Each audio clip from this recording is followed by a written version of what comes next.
Olá, alunos! Bem-vindos a mais uma aula. Cheguei! Para vocês ainda que não decoraram meu nome, não sabem quem eu sou a professora Laísa Teixeira, isso mesmo. Então grave o meu nome aí, professores presenciais, caros estudantes que estão aí, ingressaram aqui na mediação. Eu sou a professora Laísa Teixeira e hoje, a gente vai trabalhar, pessoal, um assunto que eu acredito assim que já fez com que vocês já parassem para refletir como surgiram os primeiros seres vivos, ou a ideia de como ser vivo ele surge, Será que vocês... Eu acredito que sim, porque eu já fiz muito isso, principalmente quando eu era mais jovem e não entendi um pouco das teorias. Mas a gente sempre se pega, perguntando, imaginando como que se originou, por exemplo, o primeiro ser vivo na Terra, como surgiu esse primeiro ser vivo, da onde ele surgiu. Então são perguntas, que faz com que a gente se questione, tente entender, a dimensão que é, gente, esse estudo aqui da biologia. E a biologia, ela vai trabalhar justamente o que? Essas hipóteses, ideias de origem dos seres vivos. Então, vou falar de alguns nomes aqui, como, por exemplo, Francisco Redi. Vou falar de um grande filósofo que vocês já conhecem, já devem ter visto nas aulas de filosofia, Aristóteles, que ele foi um dos filósofos que, como é que eu posso dizer, que deram, fez assim, criaram deu aquele pontapé inicial nesses estudos sobre essas teorias, para tentar entender sobre os seres, como que esses seres surgiam. Então, o meu diretor corta agora para a telinha, já falei bastante, Então, a aula aqui, que é a hipótese sobre a origem da vida. Nesse caso aqui, pessoal, hipótese sobre a origem da vida, parte 1. Então, vocês vão ter duas aulas, incluindo essa, sobre essas hipóteses. Primeiro ponto aí que a gente vai estar falando, alguma das hipóteses que a gente vai estar falando, é a da geração espontânea, ou a chamada abiogênese. Vamos também estar falando sobre a teoria da biogênese. Quando a gente fala gênese, já está relacionado ao que? A origem, Gênesis. Eu acho que dá para a gente fazer já aquela, como é que eu posso dizer, aquela reflexão, gênese, origem, teoria que vai estar indicando o que? A origem de algo. Nesse caso, a origem da vida, dos seres vivos. Aí a gente vai ter os experimentos de Redi, para a gente entender um pouquinho sobre hipótese, teoria, testar, a gente tem que fazer experimentos para a gente ver se aquilo que você acredita realmente tem base científica. Então a gente vai ter o Francisco Redi, que foi um dos cientistas da época que conseguiram fazer os primeiros experimentos para tentar comprovar as hipóteses sobre essa origem. E a gente tem também os experimentos de Needham e Spallanzani, também, que entram nessa linha aí da origem da vida. Eu posso até afirmar mais, Além do Needham e Spallanzani, a gente tem o Louis Pasteur, também, que vai ser comentado nessa aula. Então, de início, geração espontânea ou abiogênese. A gente vai começar aqui nessa pequena ilustração, introdução. Isso quer dizer o quê, professor? Que há mais de 10 mil anos, segundo antigas doutrinas, que existiam várias doutrinas aí com relação à origem da vida, havia uma crença de que certos anfíbios e répteis, exemplo aí, rãs, crocodilos e cobras, surgiam na lama dos rios.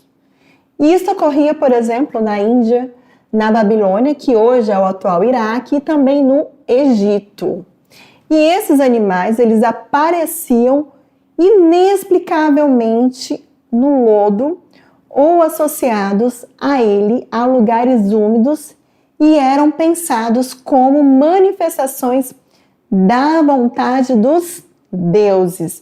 Olha aí, gente, até então, vamos fazer esse apurado aqui. Até então, gente, as ideias né, com relação à origem da vida, elas estavam associadas ao quê?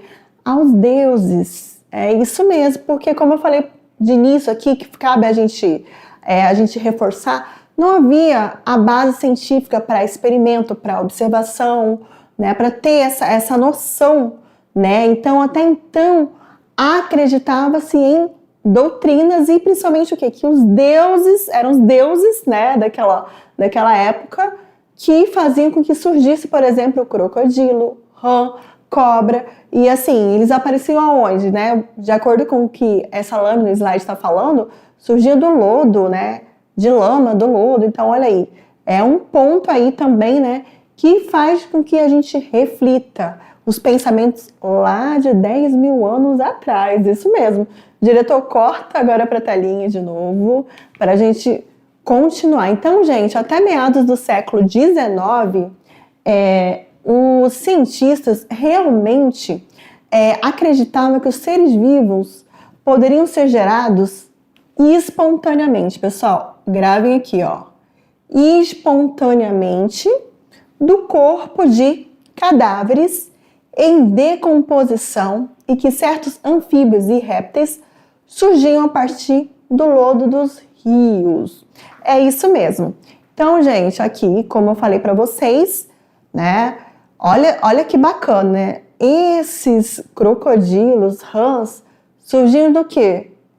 De algo espontâneo. É como se existisse, assim, um fator, uma força, né? Que mais tarde eles colocaram como força vital, que fizesse com que um ser surgisse de algo sem vida, inanimado. Vocês vão ver aí ao longo, né, desse decorrer aqui dessa aula, por exemplo, que teve cientista, já estou falando aqui, não tem problema não. Até bom que já ilustrei para vocês que teve cientista, por exemplo, que ele criava, né, receita, por exemplo, para se ter ratos. Olha que interessante, porque até então, né, os ratos, eles não tinham essa prévia do que a gente tem hoje, o conhecimento do que a gente tem hoje, né, que por um rato, por exemplo, surgir, ele tem que surgir de um rato antecessor, da sua mãe, né? Ele tem que vir dos seus antecessores, né? E aí criava-se certas receitas para que surgisse ratos. É bem interessante mesmo. E quando a gente fala de geração espontânea, que é essa teoria, né, que a gente está adentrando, é justamente, pessoal, falar do que? Dessa espontaneidade de um ser vivo surgir, podemos dizer assim, ao acaso. Mas esse acaso era justamente por quê? Por conta dessas forças vitais. É isso mesmo, essas forças vitais, desse princípio que existia nessa força vital. Tinha cientistas que falavam que era um princípio ativo, e esse princípio ativo fazia com que esses seres surgissem. Mas até então eles não tinham o conhecimento científico que nós temos hoje, né, de saber que existe a reprodução, que os seres, né, para que eles possam deixar descendentes, eles vão ter que se reproduzir. Então, é um ponto aí, né, que há 10 mil anos atrás, no século, né, 19, antes do século 19, não se tinha como conhecimento. Diretor, corta agora para a telinha de novo, para a gente continuar aqui, né, essa nossa aula. E assim, pessoal, essa interpretação sobre a origem dos seres vivos ficou conhecida como a hipótese da geração espontânea ou da abiogênese. É muito comum nas questões, né, principalmente as questões que vocês vão ver aí ao longo, né, da nossa aula aí mais à frente, que a geração espontânea seja chamado de abiogênese, né? O A, gente, é o prefixo de negação. Deixa eu mudar aqui. O A aqui é o prefixo da negação. Olha aqui, ó. E bio, vocês já sabem que é a vida. E a gênese é a origem, né? Então, é a negação, o A, da vida, da origem da vida, como algo que espontâneo, algo que foi espontâneo, né? Era como se do nada eu criasse uma pessoa aí, surgisse uma pessoa, brotasse aqui de mim uma pessoa. Então é mais ou menos isso aí. Lógico, né, que eu tô aqui falando tentando mostrar para vocês de uma forma mais didática aí. E assim, pessoal, o primeiro a fazer a pergunta de onde teria surgido os seres vivos de forma sistemática e séria foi o grande Aristóteles, que vocês já devem ter visto, né, bastante em quê? Na filosofia. Então, Aristóteles, além de um grande filósofo, ele foi uma pessoa também que mergulhou aí, né, dentro aí dessa filosofia relacionada a como a vida teria surgido, como seres vivos teriam surgido. E, né, ele já era renomado e ele conseguiu o quê? Fazer essa pergunta e ter, né, de uma certa forma, uma resposta, porque ele já tinha uma forma sistemática, né, de organizar suas observações. Então, para explicar a origem da vida, ele supunha a existência de um princípio ativo, ou que eu chamo aqui para vocês de força vital, dentro de uma matéria inanimada. É mais um ponto aí, né? Então, gente, de algo, mais uma vez aqui, né? De algo sem vida, inanimado, eu posso dizer o quê? Que poderia surgir vida. Então, sempre quando você observar, né, alguma questão que fala sobre princípio ativo, força vital, você já fica relacionado o quê? Ligado e já relacione a geração espontânea ou a biogênese, que é justamente o quê? Essa ideia, né, do Aristóteles, que a vida, o ser vivo, ele podia surgir de algo inanimado, sem vida. É isso mesmo. Aí lembra que eu falei, né, que tinha cientista que até criou, né, receita para ter rato? Justamente. Então tinha um cientista, que agora não me vem o nome dele, e ele falava o seguinte: se você pegasse uma camiseta velha, surrada, suja, enchesse ela, né, de trigo, né, naquela época, trigo, colocasse ela no quarto escuro, fechado, deixasse ela um bom tempo ali, depois de um tempo, quando você abrisse aquele quarto, você ia ver o quê? Ratos. Então, segundo ele, esse cientista, existia o quê? Princípio ativo, né, naquela forma ali inanimada de vida, para que surgisse o quê? Ratos. Mas a gente sabe que não é bem assim, né?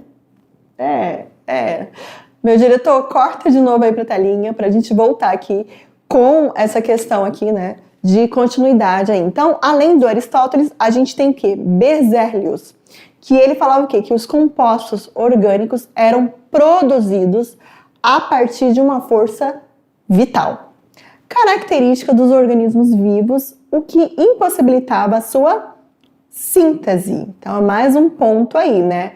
Olha aí, a força vital. Vou até pintar aqui para vocês, né? Para que vocês possam gravar aí esse conceito aí. Além do Aristóteles, a gente tem que Berzelius, que também reforçou essa ideia da força vital.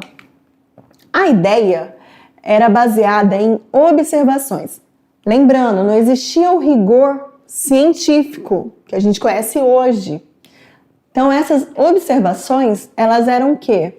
Elas eram descuidadas, sem rigor científico, de que alguns animais, aparentemente, surgem da matéria em putrefação, pessoal. Quando a gente fala de putrefação, é estado de decomposição, sabe? Então, eles acreditavam, né, que alguns animais aparentemente surgiam da matéria em putrefação, ignorando a preexistência de ovos ou até mesmo de larvas. É igual, por exemplo, vamos aqui de novo, já vou aparecer aqui de novo aqui para vocês. É igual você pegar um pedaço de carne e deixar na pia. Deixa lá aquele pedaço de carne, pode colocar dentro do copo, deixa na pia. Depois de 2 dias, aquilo ali vai estar em estado, né, de putrefação. O que você vai observar ali? Você vai observar que aquela carne ela já não vai ter mais aquele viço, aquela cor. E quando você observar ali, né, aquela carne que você deixou ali naquela pia, ela vai estar cheia de quê? De larvas. E essas larvas, depois de um tempo, vão se transformar, né, em moscas, como vocês conseguem ver aqui na imagem, nessa imagem aí. Então, isso quer dizer o quê? que não foi da carne em questão que surgiu a larva, mas sim por quê? Porque a carne estava aberta ali, exposta naquela pia, e depois de alguns dias, né, ela foi se decompondo, se decompôs, e as moscas que estavam ali em volta começaram a pousar naquela carne, deixando o quê? Seus ovos. E esses ovos eclodiram, né, naquela carne ali em decomposição, naquela matéria ali em decomposição, e a partir dali eu tenho o quê? Larvas. Então, não era porque a carne tinha, né, um princípio ativo ou uma força vital, mas sim por um descuido, né? Por isso que vem essa questão. Eles faziam essas observações, criavam essas hipóteses, só que eles não tinham o quê? O rigor científico, né? Faziam esses experimentos, mas não tinham rigor científico. Ficavam por isso mesmo. Diretor, corta para a telinha de novo pra gente, né, prosseguir aqui. E isso, pessoal, antecedeu o desenvolvimento do método científico, tal como praticamos hoje, não havendo tanta preocupação em certificar-se de que as observações fossem fidedignas e o que? Sistemáticas. Dessa interpretação surgiu mais uma vez, né, a teoria que a gente já vem falando nela, teoria da geração espontânea ou teoria da abiogênese. Deixa eu marcar agora aqui. Teoria da abiogênese ou geração espontânea. Então é importante porque vocês têm que saber disso aí. É porque sempre, né, é uma questão que é cobrada e é importante que vocês consigam entender, né, de como que foi criada essa teoria. E assim, gente, segundo a abiogênese, olha aqui, ó, todos os seres vivos originaram-se espontaneamente da matéria bruta ou matéria sem vida, matéria inanimada. Vou até marcar aqui, ó. Então, o grande poeta romano Virgílio, né, 70 anos antes de Cristo, a 19 antes de Cristo, garantia que moscas e abelhas nasciam de cadáveres em putrefação. Mas eu expliquei aqui para vocês, né, como é que é isso, né? Mas eles não tinham como, né, a gente falou, esse rigor. Então, na Idade Média, Aldovandro, que foi outro, né, cientista da época, filósofo cientista da época, afirmava que o lodo do fundo das lagoas poderiam nascer patos e morcegos. Olha essas teorias, gente. Imagina, do lodo poderia nascer patos e morcegos. Né? Mais um ponto aí com relação, né, a esse não entendimento, né, e esse fato de não ter esse rigor científico. Trabalhava com, como é que eu posso falar? Com os achismos. E o cientista belga Jean-Baptiste Van Helmont chegou, olha aí, gente, a propor uma receita para produzir seres vivos. Lembra que eu falei que teve cientista que propôs? Foi justamente ele, o cientista belga Jean-Baptiste Van Helmont. Ele sim, gente, ele conseguiu propor, né, uma receita para produzir seres vivos. Então, nesse caso, a produção de ratos a partir de quê?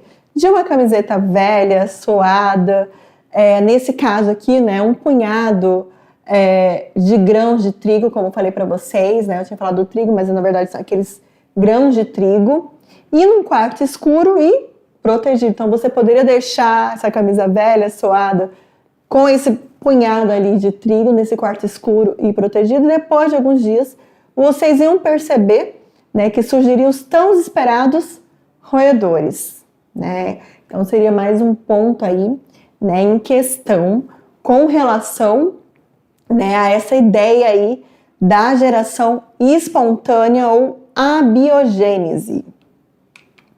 E ele também, gente, não ficou para trás não, Van Helmont também propôs uma receita para produzir escorpião. Então, além de rato, ele ainda tinha receita para produzir escorpião. Olha aí, ó. Olha que bacana aí. A gente até ri, né? Porque é engraçado, né? Hoje a gente olha assim, nossa, que engraçado, mas para aquela época. Então, nesse caso aí, para produzir escorpião, bastava né, uma camiseta suada, trigos e pedaços de queijo, e ia aparecer o quê? O danado do escorpião, olha aqui. É isso mesmo, olha aí. Mais outro cientista, né, para reforçar ainda mais essa ideia da geração espontânea. E aqui, né, a questão, né, que surge uma nova teoria, mas aí a partir do momento que surge essa nova teoria, ela já vem o quê? Com o rigor científico, né, de você observar e tentar entender como de fato surgem os seres vivos, a vida. Então vamos lá aqui. Aí sim, sai a geração espontânea, ou abiogênese, e entra a teoria da biogênese, tá bom? E segundo a biogênese, todos os seres vivos são originados de outros seres vivos pré-existentes, ou seja, um ser vivo gera outro ser vivo e não surgindo espontaneamente da matéria inanimada. Essa sim, pessoal, é a teoria mais correta com relação, né, aos seres vivos.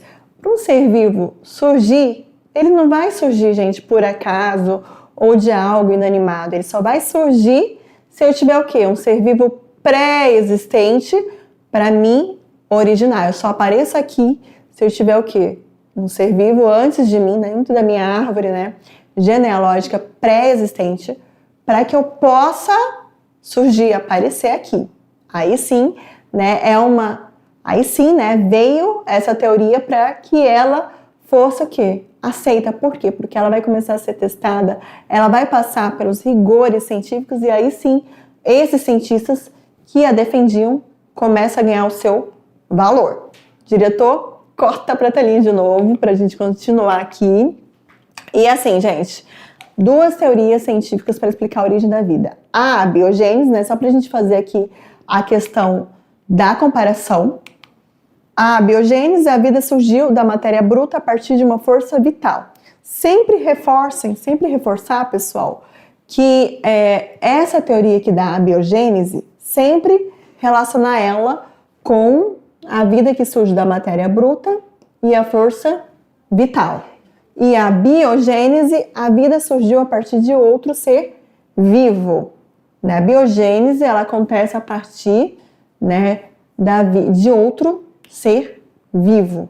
Então, a biogênese é a vida que surge a partir de um ser vivo pré-existente. E a biogênese, para a vida surgir, ela tem que surgir da matéria bruta a partir de uma força vital ou um princípio ativo. Então, isso aqui é interessante que vocês reforcem aí, escrevam aí, printem a tela, escrevam aí no caderno de vocês essa diferença, porque isso aí é a base, pessoal, para que vocês consigam responder as próximas questões aí, né, ao longo aí do decorrer aí da nossa aula que vem.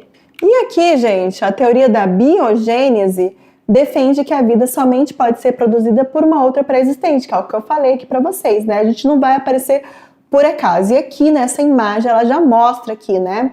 Essa imagem, ela mostra um encontro do espermatozoide com o ovócito secundário. Olha aqui, o momento, né, que a gente pode dizer, a gente pode captar da fecundação. Então, você vai ter genes, né, herdados do seu pai, de origem paterna, e você vai ter genes herdados da sua mãe, origem materna. E a partir daí, né, dessa vida pré-existente do seu pai e da sua mãe, a gente tem o quê? A gente tem a formação de um indivíduo, de um ser vivo. Isso aí é muito importante que vocês saibam e entendam. Aí vamos continuar aqui sobre a teoria da biogênese. Hoje ela é bem entendida por todos. Entretanto, para refutar a teoria até então da biogênese, diversos pesquisadores dedicaram anos de estudos para a compreensão dessa questão. E teve alguns experimentos que fizeram com que a teoria da abiogênese ela caísse por terra. E sim, né, a teoria da biogênese, essa sim, fosse totalmente aceita pelo mundo científico e também, né, sociedade. Então vamos a alguns experimentos para a gente analisar, né, melhor. A gente tem os experimentos do Redi, que foi o Francesco Redi. Então, gente, Francesco Redi, um cientista italiano, foi um cientista que, por meio de observações e estudo com cadáveres de animais e a ocorrência de vermes, propôs, olha o tempo, em 1668, a partir de métodos empíricos simplificados, a hipótese que principou a queda dos abiogenistas. Olha aqui, ó. Tá vendo? A partir, então eu posso dizer assim, que ele deu o pontapé inicial para que a teoria da biogênese fosse aceita e caísse por terra a teoria da abiogênese, ou geração espontânea, tá bom? Então vamos analisar aqui o que o Francesco Redi fez. Essa aqui tá bem fácil de entender. Então, em seu experimento, Francesco Redi, ele colocou pedaços de carnes em 2 frascos abertos, cobrindo um deles com uma fina camada de gás. Então, a gente consegue observar, né, 2 frascos de vidro, né? Vou até colocar aqui 1 e o 2, frasco 1 e frasco 2. Então, no frasco 1, a gente vê que esse frasco, ele tá o quê? Ele tá descoberto pela gaze, e já no frasco 2, que está coberto pela gaze, está tudo intacto, né? Então, o que ele percebeu? Ele percebeu o sobrevoo de moscas que só conseguiam acesso à carne no frasco descoberto. Até então, as moscas só tinham acesso ao frasco 1, que era o que estava o quê? Descoberto. E a partir daí, pessoal, vem aquela questão. A carne está em putrefação, e ao mesmo tempo que ela entra, né, em putrefação, decomposição, essas moscas conseguem pousar nessa carne, né, deixa eu marcar aqui, conseguem pousar nessa carne, pousando nessa carne, ela vai depositar o que em cima dessa carne? Seus ovos, né, depositando os seus ovos, esses ovos vão incluir o quê? Larvas. Já nesse segundo aqui, pote, segundo frasco aqui, eu não vou ter isso. Por quê? Porque a mosca, ela não consegue pousar porque a gaze ela está cobrindo. Então, cai por terra aquela ideia da biogênese, né? Você consegue fazer essa conclusão. Então, depois de alguns dias, com a matéria orgânica decomposta, notou o surgimento de larvas apenas o quê? No frasco aberto, concluindo que as larvas surgiram do desenvolvimento de ovos colocados pelas moscas e não pela força vital sugerida pelos abiogenistas. Aí cai por terra aquela ideia de princípio ativo e de força vital, tá bom? Além do Francesco Redi, a gente também tem os experimentos do Nidian e do Spallanzani, é isso mesmo, olha aqui, ó. E eles, né, acreditava, defendia os preceitos da abiogênese, Leonidan, e o outro aqui, o Lázaro Spallanzani, já defendia o quê? Os preceitos da biogênese. Um era da geração espontânea, o Nidian, geração espontânea, e Spallanzani, biogênese, né? Então, vamos lá. John Needham, em 1745, ele realizou novos experimentos para reforçar a hipótese da abiogênese, gente. Mesmo com Redi já tendo experimento da carne e tudo mais, ele ainda queria tentar, né, reforçar a hipótese que era que ele acreditava. E nesses recipientes cheios de caldo nutritivo foram aquecidos e fechados o quê? Hermeticamente. Então era como se fosse um recipiente, né, que tinha um caldo nutritivo, ele fechava, ele aquecia o fogo, fechava hermeticamente. E ele observou que mesmo com os vidros fechados, né, mesmo esse frasco tampado, se desenvolvia no caldo um grande número de micro-organismos. Segundo ele, isso demonstrava a existência da geração espontânea. O que acontecia, pessoal? Não tinha, por mais que ele já tentasse trazer esse rigor científico, o tempo de fervura que o nídeo, né, aquecia esse caldo nutritivo não era suficiente para matar o quê? Os micro-organismos que estavam presentes naquele caldo. Então, depois de um tempo mesmo, ele tampando, né, esse vidro, esse frasco, ele observava que ali ainda tinha o quê? Micro-organismos se desenvolvendo. Por isso, ele achava que a hipótese da abiogênese era a hipótese correta. Mas, em 1768, observem que a data, um foi em 1745 e o Spallanzani em 1768. Criticou duramente a teoria e os experimentos de Newton através de experimentos similares, né? Ele tentou fazer o mesmo experimento, só que, nesse caso aqui, os líquidos, eles foram aquecidos durante o quê? 1 hora. Teve um tempo maior de aquecimento. E algum tempo depois, não observou o quê? Nenhum sinal de vida.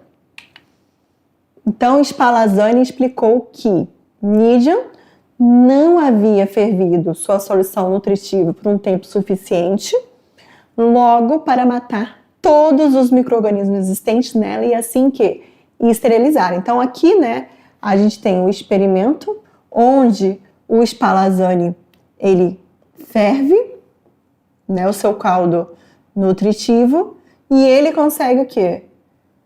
Depois de 1 hora aí de fervura, né, manter o seu caldo nutritivo esterilizado.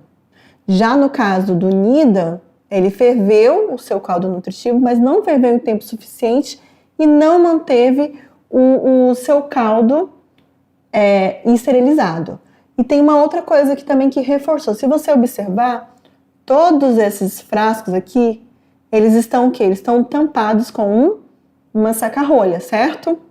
Nesse outro experimento aqui, que eu vou apontar aqui para vocês, mudar aqui a cor, que eu vou apontar aqui, nesse experimento a gente tem um aquecimento do caldo nutritivo, só que ele aquece o caldo nutritivo, mas ele não tampa.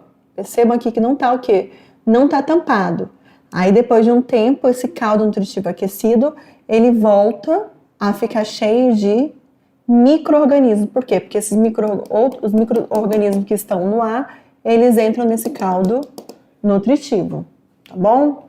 Porém, somente após mais de 100 anos, em 1862, o cientista francês Louis Pasteur realizou o experimento que serviu, de fato, de evidência contra a abiogênese.